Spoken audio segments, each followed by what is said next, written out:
Voice of Supercross for many, many years. The only voice that I recognize is a gentleman standing next to me. His name is Larry Huffman. Hi, Larry. Hi, Greg. Good to be here. Larry, it's my opinion that the sport of Supercross changed the motorcycle industry and the lay of the land for many, many years. Tell me, how did you get involved in this sport? Who invented it? What happened? A guy named Mike Goodwin, Greg, he invented it. He came up with it. It was interesting. I had announced a concrete race at Madison Square Garden in January or February of 1971. Goodwin was on vacation in South America and sitting on a toilet reading the story in one of the magazines, and he said, you know, I could do that in a stadium. So he came back, took his wife, came to Carlsbad, where I was announcing the GP, and she hated it. Dusty, dirty, outhouses, etc. So he thought about it. He says, what if I could put it on a stadium where there's restrooms that flush and it's clean and you're not going to get dirty? He said, I'd love it.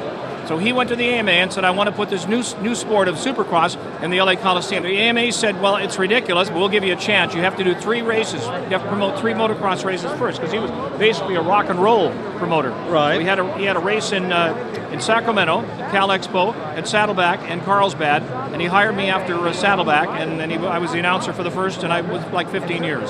So probably not a lot of people realize that Supercross was invented by a guy sitting on a toilet. That's exactly right. I don't know if that's ever been announced before. During that period of time where he was promoting the events, did he ever tell you something about perhaps you shouldn't do something at the second Supercross? It was interesting. I'm glad you asked that question. The first one, Marty Tripes won. He was on a Yamaha. The second year, he came out again to race, and Goodwin said, if you say Yamaha, I will sue you.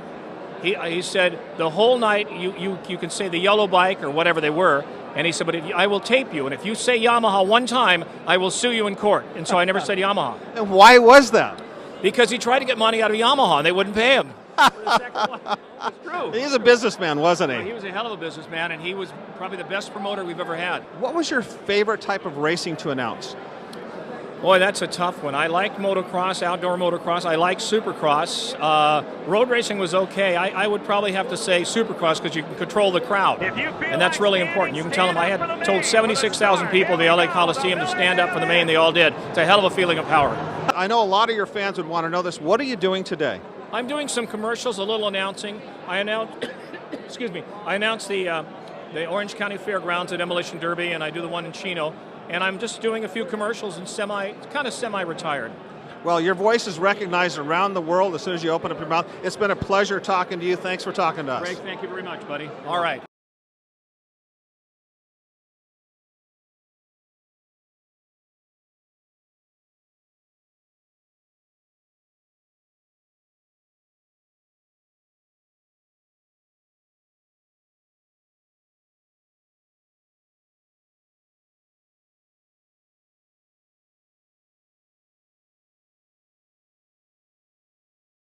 Thank you, Larry. I really appreciate it. I hope it helps.